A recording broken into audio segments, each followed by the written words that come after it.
اعوذ باللہ من الشیطان الرجیم، بسم اللہ الرحمن الرحیم۔ ناظرین محترم، السلام علیکم ورحمۃ اللہ۔ حضرت امام حسین علیہ السلام 8 ذی الحجہ کو مکہ سے اب کربلا جا رہے ہیں۔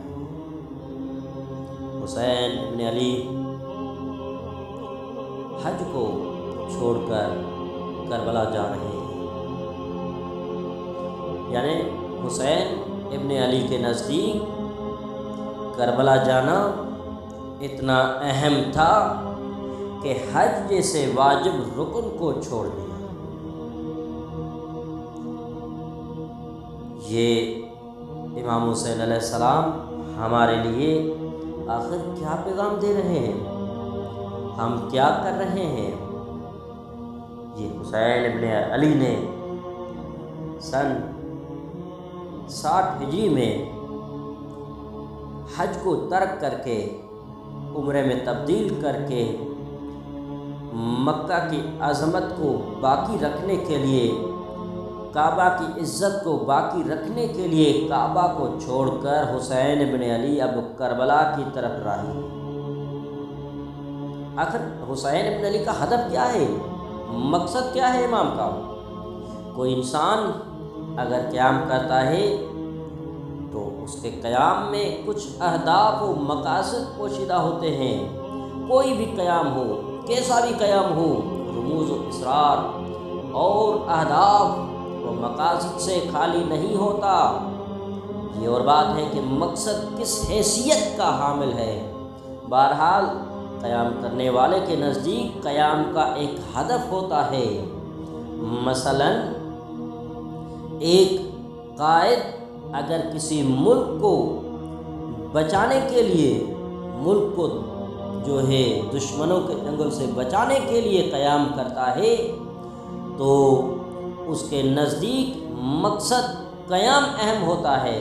لہذا مشکلوں کے پہاڑ میں بھی پانی نظر آ رہے تھے۔ یہ عام طور پر دیکھا گیا ہے، پاکستان سمیت پوری دنیا میں جو بھی قیام کیے گئے ہیں وہ کسی ملک کے دفاع کے لیے، کسی تحریک چلانے کے لیے، تو ان کی نظر میں ایک ہدف ہوتا ہے، ایک مقصد ہوتا ہے کہ ہم قیام کیوں کر رہے ہیں۔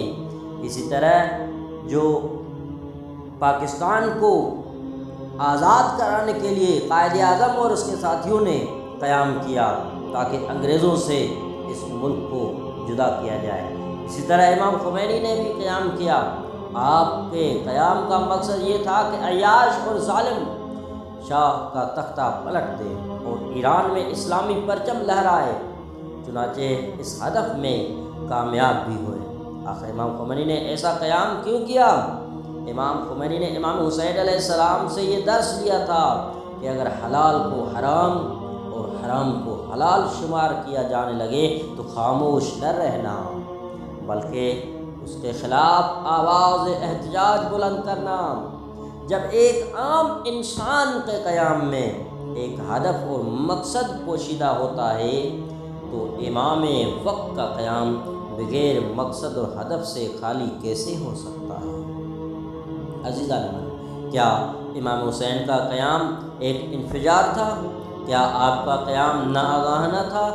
مثلاً ایک دیگ میں پانی بھر کر اسے سیل بند کر کے چولہے پر چڑھا دیا جائے تو ایک وقت ایسا آئے گا کہ بخارات کو برداشت نہ کرتے ہوئے دیگ منفجر ہو جائے گی۔ کیا قیام امام حسین اسی دیگ کی مانند تھا؟ کیا امام حسین علیہ السلام عام انسانوں کے مانند تھے کہ پیمانے صبر لبریز ہو گیا تو جو کلمات زبان پر جاری نہیں ہونے چاہیے تھے وہ بھی زبان پر آ گئے؟ جو دل چاہا زبان سے کہہ ڈالا؟ نہیں عزیزو، آپ کا قیام کوئی ایسا ویسا قیام نہیں تھا، بلکہ آپ کا قیام با مقصد تھا، جس کی طرف آپ نے جگہ جگہ اشارہ فرمایا۔ تحفۃ العقول میں ایک مفصل حدیث موجود ہے جس میں سے یہ معلوم ہوتا ہے کہ آپ کا قیام کمال مقصد کو پہنچانا ہوا تھا۔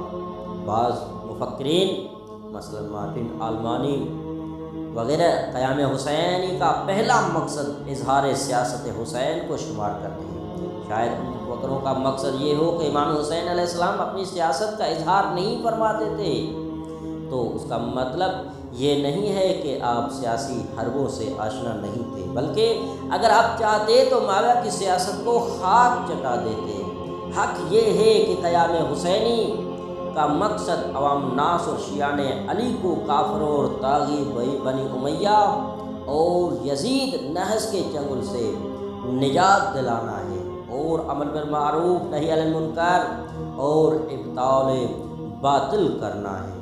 آپ فرماتے ہیں کہ کیا تم نہیں دیکھ رہے ہو کہ حق پر عمل نہیں ہو رہا ہے اور باطل سے دستبرداری نہیں ہو رہی ہے؟ ایسے میں مومن موت کی تمنا کرتا ہے، لہٰذا میں موت کو سعادت اور ظالموں کے ساتھ زندہ رہنے کو ذلت و بدبختی کے علاوہ کچھ نہیں سمجھتا۔ جب تخت خلافت کے غاصب معاویہ بن ابو سفیان سے منتقل ہو کر یزید ملعون تک پہنچے تو سیاست و اجتماعی حالات اس قدر خطرناک ہو چکے تھے کہ لوگ حکومت سے برخود معاشرت کرتے ہوئے گھبراتے تھے، چونکہ ان کے ہر معمولی اعتراض کے جواب میں شمشیر برہنہ سے سلامی دی جاتی تھی، یعنی معمولی سی انگشت نمائی پر گردن کشی ہو جاتی تھی۔ لہذا کسی میں انگشت اعتراض بلند کرنے کی جرت نہیں ہوتی تھی۔ بادشاہ وقت قمار بازی شراب نوشی میں مشغول رہتا تھا، بندر سے کھیلتا رہتا تھا، لیکن کوئی انسان بھی اس پر کسی طرح کا اعتراض نہیں کرتا تھا، کیونکہ سب کو اپنی جان جو ہے پیاری تھی۔ جب علی علیہ السلام کے لال امام حسین علیہ السلام نے احکام اسلامی کو پامال ہوتے دیکھا تو فوراً قیام کیا۔ زمین و آسمان کا ایک ہو جانا ممکن ہے، لیکن حسین ابن علی یہ برداشت نہیں کر سکیں کہ فرامین الہی کو پسے پشت ڈال دیا جائے۔ محمد حنفیہ کی کو وصیت جو تحریر کرتے ہوئے امام حسین اپنے مقصد قیام کو اس طرح بیان فرماتے ہیں کہ میں تفریح، خود غرضی، فساد اور ستم کی خاطر خارج نہیں ہو رہا ہوں، بلکہ میرے قیام کا مقصد اپنے نانا کی امت کی اصلاح کی ہے اور امر بالمعروف نہی عن المنکر کرنے جا رہا ہوں، اور اپنے نانا رسول اور اپنے بابا علی کی سیرت پر عمل پیرا ہونے جا رہا ہوں۔ اگر جناب محمد اشتیاقی صاحب اس عبارت کو اس طرح نقل کرتے ہیں کہ انی لم اخرج اشرا ولا بطرا ولا مفسدا ولا ظلما انما خرجت لطلب اصلاح فی امت جدی و شیعتی ابن علی بن ابی طالب علیہ السلام۔ میں خود غرضی، دھوکہ دھڑی، فساد اور ستم بیداری کے لیے قیام نہیں کر رہا ہوں، بلکہ نانا جان کی امت اور اپنے بابا علی ابن ابی طالب کے شیعوں کی اصلاح کے لیے جا رہا ہوں۔ مکہ سے خارج ہونے سے پہلے امام اپنے اصحاب کو خطاب کرتے ہوئے ارشاد فرماتے ہیں کہ جو شخص یہ چاہتا ہے کہ اپنا خون مجھ پر بہائے وہ ہمارے ساتھ نکلے کہ میں کل صبح انشاءاللہ خدا کی راہ پر گامزن ہوں گا۔ اگر سید عبدالرزاق مکرم نے اس جملے کا ترجمہ اس طرح بیان کیا کہ میں خود خواہی، حق سے سر پیچی، فساد اور ستم گری کے لیے مدینے سے خارج نہیں ہو رہا ہوں، بلکہ اس سفر سے میرا قصد امر بالمعروف نہی عن المنکر اور اپنے جد محمد صلی اللہ علیہ وآلہ وسلم کی امت کے مفاسدات کی اصلاح کرنا ہے، اور میں چاہتا ہوں کہ اپنے جد محمد صلی اللہ علیہ وآلہ وسلم کی سنت اور اپنے بابا علی کی سیرت کو زندہ کروں۔ امام حسین آزاد تھے، جس وقت بھی جس جگہ بھی چاہتے سفر کا ارادہ ملتوی کر سکتے تھے، جیسا کہ عوام الناس ذرا سا خطرہ محسوس کرتے ہوئے سفر سے باز آ جاتے ہیں، لیکن یہ امت کے پیشوا ہیں، انہیں تو وراثت میں شجاعت ملی ہے، موت ان پر آ پڑے یا یہ موت پر جا پڑے کوئی پرواہ نہیں ہے۔ مکہ میں ایک خط میں ارشاد فرماتے ہیں جس میں سفر کا وقت شہادت یہی نہیں بلکہ جزیات شہادت کو بھی واضح طور پر بیان فرمایا، تاکہ جو آپ سے جدا ہونا چاہتا ہے وہ یہیں سے ہی جدا ہو جائے، اس دھوکے میں نہ رہے کہ مال غنیمت حاصل ہوگا، اور جن لوگوں نے پختہ ارادہ کر لیا وہ صرف وہی ہمارے ہمراہ رہے۔ امام حسین علیہ السلام کا قیام قرآن مجید کی مخالف تھا یا موافق؟ یہ ایک اہم سوال ہے۔ آیا امام نے جو قیام کیا تھا، امام کا قیام کس بنیاد پر تھا؟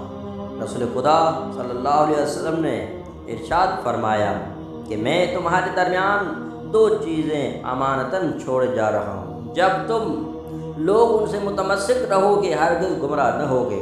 ان میں سے ہر ایک دوسری سے بڑی ہے، ایک کتاب خدا کہ جو رسمان رحمت ہے آسمان سے زمین کی طرف، دوسری میرے اہل بیت ہے، یہ دونوں ہرگز جدا نہ ہوں گے یہاں تک کہ حوض کوثر پر مجھ سے آ ملیں۔ اسی مضمون کی دوسری حدیث الفاظ کی تبدیل کے ساتھ موجود ہے کہ پہلی دلیل یہ قول صادق کا رسول کا قول ہے کہ ان هو الا وحی یوحیٰ کے مصداق کا قول ہے، یہ تو جھوٹ بول ہی نہیں سکتے تھے۔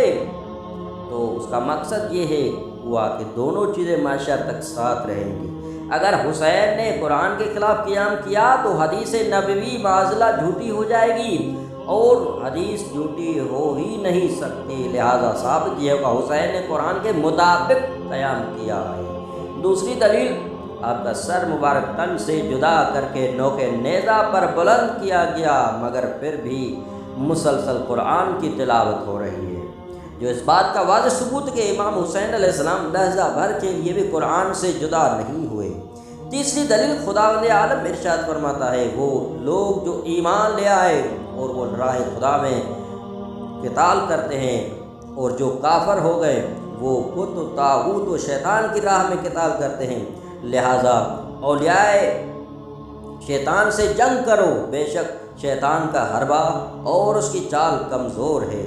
خالق کائنات پہلے تو مومن اور کافر کی صفت بیان فرما رہا ہے کہ مومن کا کام کرتا ہے اور کافر کا کیا کام ہے۔ اس کے بعد حکم دے رہے ہیں کہ شیطان کے مریدوں سے جنگ کرو۔ آیہ کریمہ میں مومن سے مراد اہل بیت علیہ السلام ہے، اس پر مفسرین کا اجماع ہے، اور جب قرآن کی نظر میں اہل بیت علیہ السلام مومن ہیں تو ان کے مقابلے میں آنے والا لا محال کافر ہوگا، اور مومن کو خدا حکم دے رہا ہے کہ شیطان کے مریدوں سے جنگ کرو۔ چنانچہ اہل بیت علیہ السلام کے ایک فرد امام حسین نے جب یہ دیکھا کہ لوگ خدا کو بھول بیٹھے ہیں اور شیطان کی پرستش کی جا رہی ہے، تو آپ نے اپنی جان کی پرواہ کیے بغیر شیطان مجسم کے مقابلے میں قیام کیا۔ یہ اللہ کے نمائندے ہیں، کسی بھی حال میں شیطان کی اطاعت نہیں ہوئی انہوں نے دی، اور اس کے حربے کو ناکام کر کے دم لیں گے۔ چنانچہ ایسا ہی ہوا، سر تن سے جدا ہو گیا، ناموس کی بے حرمتی بھی ہوئی، لیکن یزید کو اس کے ناپاک ارادوں میں کامیاب نہیں ہونے دیا، اور اپنے مقصد قیام کو پورا کر کے دین اسلام کو سرخرو کر دیا۔ پالنے والے ہم شیعان حسین کو بھی نقش قدم حسین پر گامزن فرما، آمین۔